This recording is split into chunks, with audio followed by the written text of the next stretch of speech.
You'd never know this was a city weeks away from national elections. There are no candidate posters, no banners. In fact, voter lists have yet to be published.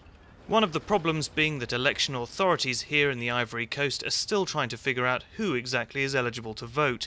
Many people still haven't been issued with the necessary identity papers. Quand la liste électorale sera affichée, when the electoral list goes up and we have been able to carry out the necessary legal checks, then we will have a much clearer idea as to a definitive date. et dynamique de cette date.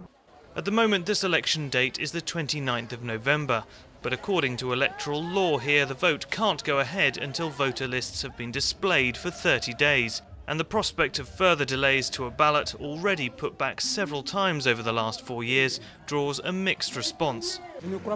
I don't think an election would be a good idea at the moment. Better to delay it than to rush it all through. We've got to sort the problem out quickly and hold elections so that the Ivory Coast can get out of this crisis as soon as possible.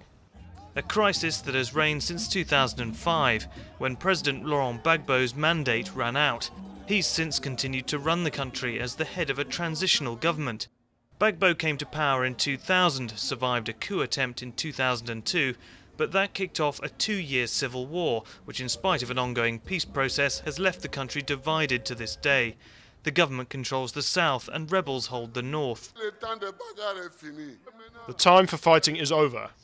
Now is the time for elections, so that finally in the Ivory Coast we can know who is who. It's hoped the long-awaited poll will also give a boost to strung-out peace negotiations. It will bring social tension and the violence which has spread throughout our society back to manageable levels.